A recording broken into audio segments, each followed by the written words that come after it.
बिस्मिल्लाहिर्रहमानिर्रहीम या अय्युहल्लज़ीना आमनू इज़ा क़ुम्तुम इलस्सलाह फ़ग़सिलू वुजूहकुम व अयदियकुम इलल मराफ़िक़ि वमसहू बिरुऊसिकुम व अर्जुलकुम इलल कअबैन। नाज़रीन किराम, आज मैं आपके सामने वज़ू का तरीक़ा आपके साथ शेयर करूँगा कि वज़ू करने का मसनून तरीक़ा क्या है, आप सल्लल्लाहु अलैहि वसल्लम ने किस तरह वज़ू किया था। क्योंकि बाद हमारे भाई वो वज़ू करने में भी आप सल्लल्लाहु अलैहि वसल्लम के तरीक़े के मुताबिक वज़ू नहीं करते, बल्कि वज़ू में भी आप सल्लल्लाहु अलैहि वसल्लम के तरीक़े की खिलाफ वर्जी करते हैं। वो गर्दन का भी मसा कर रहे होते हैं। तो इस तरह और भी वज़ू में वो ख़राबियाँ करते हैं जो अहदीस में बयान नहीं हुई। अल्लाह ताला हमें सुन्नत वाली नमाज़ पढ़ने की भी तौफ़ीक़ अता फ़रमाए और मसनून वज़ू करने की भी अल्लाह ताला हमें तौफ़ीक़ अता फ़रमाए।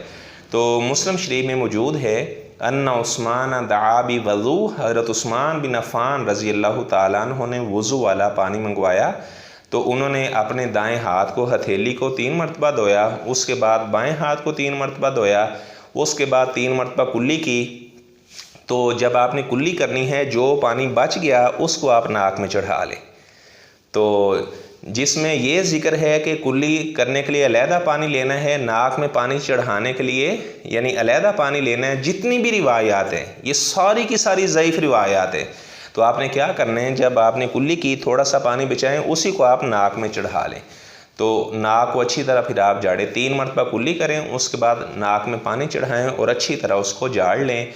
उसके बाद आपने क्या करना है, 3 मरतबा फ़गासला वजहहू सलासा मर्रा, 3 मरतबा अपना चेहरा धोना है। उसके बाद अपना दायां जो बाजू है इसको इलल मर्फ़ कोनी समेत 3 मरतबा धोना है। उसके बाद जो आपका बायां बाजू है इसको 3 मरतबा आपने कोनी समेत धोना है। तो उसके बाद आपने सर का मसा एक बार करना है। जब आपने सर का मसा कर लिया तो कानों के लिए आपने नया पानी नहीं लेना। अलुज़ुनानी मिनर रास, जो दोनों कान हैं ये सर का हिस्सा हैं।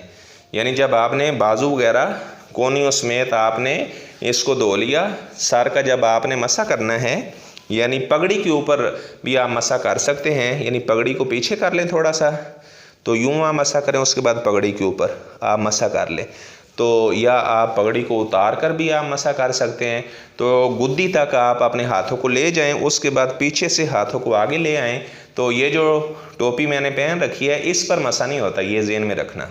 पगड़ी के ऊपर मसा करना या आप सल्लल्लाहु अलैहि वसल्लम की सुन्नत है, अमामा के ऊपर मसा करना। तो जब आपने यानी सर का मसा कर लिया तो दोनों उंगलियां यूँ कानों में दाखिल करनी है। उसके बाद यूँ अच्छी तरह से, उसके बाद ये जो आपके अंगूठे हैं तो इसके साथ आपने कानों की बैक से यूँ कर लेना है। तो गर्दन का मसा वगैरह करना किसी भी सही रिवायत में मौजूद नहीं है। उसके बाद आपने अपना दायां पाँव यानी टखने समेत तो आपने धो लेना 3 मरतबा। उसके बाद जो बायां आपका पाँव है टखने समेत आपने 3 मरतबा धो लेना है। तो ये वज़ू है। वज़ू के बाद आप दुआ पढ़ें। तो उसके बाद हदीस में मौजूद है, जो आदमी 2 रकत पढ़ता है, अच्छी तरह से अपने ख़यालात को इधर उधर मुंतशिर नहीं होने देता, दिल लगा कर पढ़ता है, गुफ़िर लहू मा तक़द्दम मिन ज़ंबी, तो 2 रकत तहियतुल वज़ू पढ़ने की बरकत से इसकी ज़िंदगी के सगीरा तमाम गुनाहों के ऊपर मुआफ़ी का कलम फेर दिया जाता है। तो अल्लाह ताला हमें मसनून वज़ू करने की तौफ़ीक़ अता फ़रमाए। जज़ाकुमुल्लाह अहसन जज़ा फ़ी दुनिया वल आखिरा। नाज़रीन किराम, ये आप दूसरे मुसलमानों को भी शेयर करें ताकि जितने मुसलमान भाई नमाज़ पढ़ते हैं, ज़हरी बात है जब वज़ू मसनून नहीं होगा तो नमाज कैसे एक्सेप्ट होगी, क्योंकि जो वज़ू है ये नमाज की कुंजी है।